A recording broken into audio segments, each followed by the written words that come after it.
kids, it's Becca, and we've been studying on a study of the book of John, the Gospel of John from the New Testament in the Bible.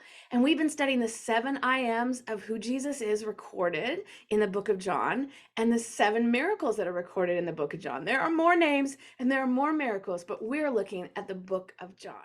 We find the book of John in all the books of the Bible in the New Testament, and it is called a gospel. A gospel is the stories of Jesus when he was on earth, told by someone who saw him and saw what happened. There's the Matthew, Mark, Luke, and John. John wanted to write it for everyone, not just the Jewish people. He wanted everyone to know and believe that Jesus was the Son of God, the Messiah. Okay, everyone, I want you to use your imagination. Are you ready? We're going to picture something in our mind like we're creating a movie in our brain. Are you ready to give this a try? So if you have to close your eyes so you can concentrate, that's fine too. Whatever you need to be able to try to use your imagination. What I want you to think about, all right? Ready? This is going to be thinking brain. Something really yummy that you love. All right. So first of all, think about it right now. Can you picture it? Imagine what it looks like. Imagine what it tastes like. Imagine what it feels like. Can you picture it? Now picture yourself. Close your eyes if you have to. Picture yourself eating it. So good and tasty. Does it make you want it? I'm thinking about it right now. Now, I want you to use that same technique. Really use that brain of yours and imagine a fruit that you love. So let's be really specific now. Whoa, narrow it in. Think of a fruit that you love. Can you picture it? Picture it, picture it. Is chicken a fruit? One of my favorite fruits is oranges. Can you just see all that bright orange and that inside, all that juicy orange goodness? It's dripping and delicious. Oh, I love it. But what if somebody came and said, hey, I got an orange slices for you. You want some? I'm like, yeah, of course I do. And then they brought me this. Is this what you would have expected? It looks a little bit like dried out. The color has changed. It looks dark. I mean, that does not sound like it's gonna be. Okay, wait. I'm not sure I should do this. Okay, yeah, I can't even bite it. Like, ugh. That is not the same thing. Why is this all dried out? If it was an orange, why does it now look like this? I think we have to go back to the origin story of where the orange comes from before it gets to me. Well, it starts with seeds that get planted in a pot, and then they go into a bigger pot, and then they go into ground, then they become a tree, and then the tree grows oranges. Without a tree, there's no fruit, and if you take the fruit off the tree, it doesn't keep growing. The life comes from the tree. So what does this have to do with the book of John? And what does it have to do with the I am that we're going to learn about? Well, let's figure out what that I am is first. Let's go to the words of Jesus in the Bible and see what he said. And then we can figure it out.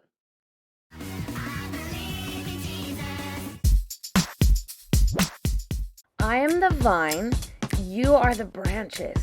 If you remain in me and I in you, you will bear much fruit. Apart from me, you can do nothing. John 15:5. That's right.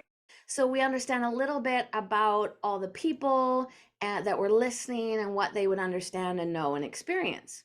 So the first thing they would understand is they would have definitely seen one of these. Oh my gosh, I have to try one.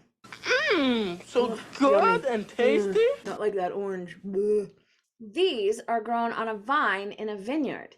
And in the area I call home, there are a lot of them. And some people where they live, they might not have seen too many of them or don't really totally know. But like where I call home, for all the people listening to Jesus say this, they knew exactly what a vineyard was.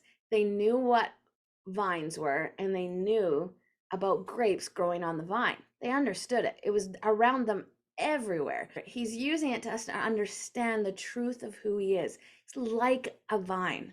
He's like a vineyard. And so what's the difference between a vine and branches? Because he said he's the vine, but we're the branches.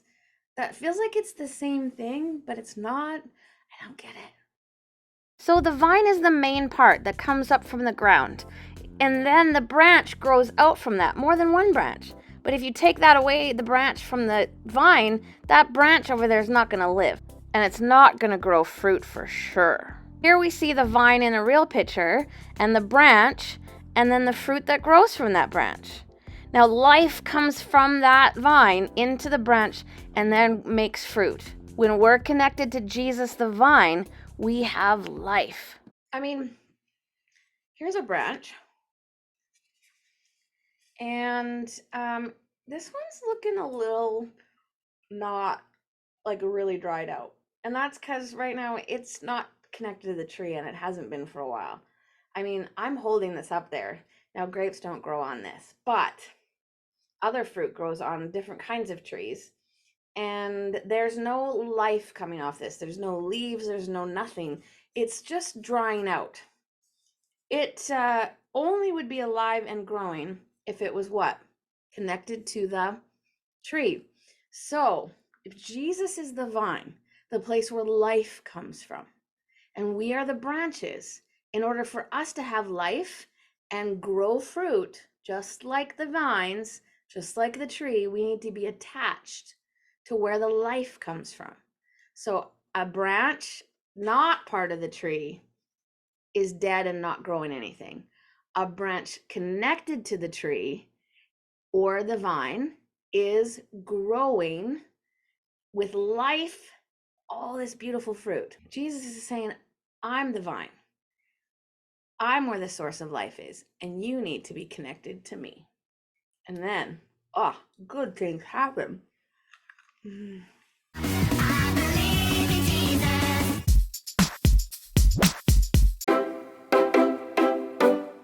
Now let's go back to the book of John and learn about a story there, a true story, a miracle that Jesus did, one of the 7 recorded in the book of John.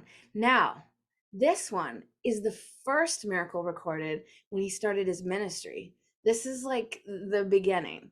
And so they hadn't seen him do something this powerful yet. They're going to see a lot of it based on all the miracles we've looked at, but they hadn't yet. And this one has to do with grapes. What? How? Well, actually, it has to do with what's made out of grapes. You can make some things out of grapes. One of the things made is wine. And wine is often served at weddings. And this is what happened at this wedding that Jesus went to. Now, Jesus' disciples, along with his mother Mary, were invited to a wedding at a place called Cana in Galilee. Now, in that area of the world and in that time, weddings actually lasted a whole week. After a while, they ran out of wine to drink and serve to the guests. So Jesus' mother Mary quietly pointed out this problem to Jesus. They're running out. And Jesus said, why are you talking to me about it? Mary knew who he was, and so she just said to the servers, do whatever he tells you to do. Now, nearby, there were some very large jars. Jesus told the servers to fill the jars with water. They obeyed and filled it right to the top. Jesus then told them, go and draw out some of the water out of the jar and give it to the man in charge of the wedding.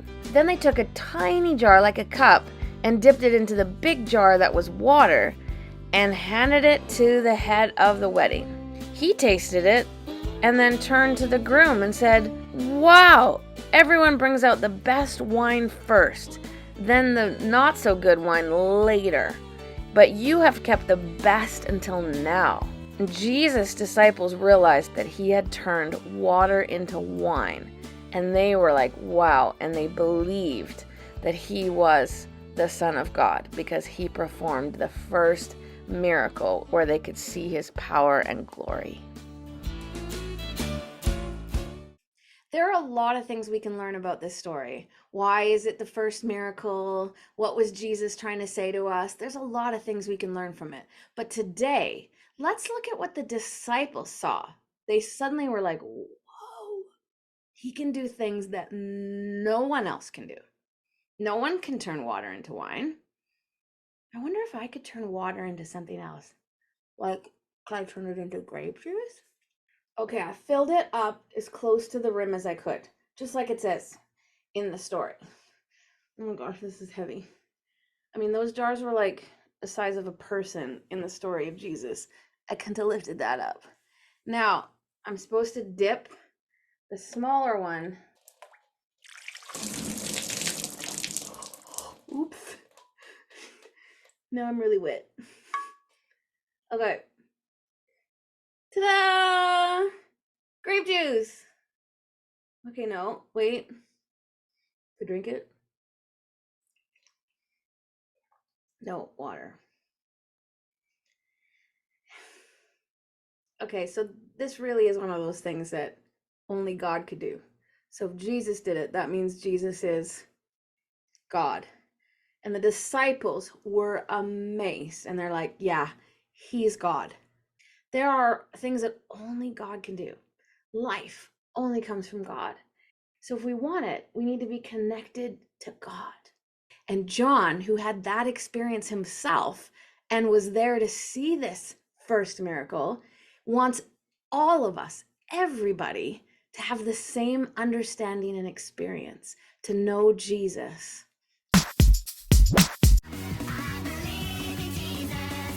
I have loved going on this journey with you in the book of John. Let's review the 7 I am statements that Jesus made so we would know who he is. Jesus is the bread of life. He is the light of the world. He is the gate. He is the resurrection and the life. He is the good shepherd. He is the way, the truth, and life, and he is the vine. Because of this, we know he is the Son of God, the Savior of the world. Did you know that when we really believe something, our actions, our words, our thoughts, our whole life comes from what we believe? What we believe comes out in us and in our lives. It changes who we are, it changes what we do, it changes how we think. It's super important. And you might believe in Jesus today, but he wants us to know more and more what that means. So we believe he is the shepherd. We believe he is the gate. We believe he is the bread of life. We believe he is the light of the world. We believe that he is the resurrection and the life. We believe he is the way, the truth, and the life. We believe that he is the vine. And so when we believe, we know Jesus, and we believe, it changes everything. And like what we learned today, this good stuff, like the good fruit, comes from it. And so my heart for you is that you would grow closer to Jesus. And I challenge you, try and read the whole book of John sometime, even if it takes you a really long time. Get through the whole book. Read it from the Bible. And if you don't understand everything you're reading, that's okay. Just read it. Lots of things Holy Spirit will continue to teach you about from the book of John. And just like John experienced the love of Jesus and gave it away in his life and in this writing to us, let's us too know that we are so loved by God. And let's go and give that love away. And just before we go, don't forget, one more time, what did John say? But these are written so that you may believe that Jesus is the Messiah, the Son of God. If you believe this, you will have life because you belong to him.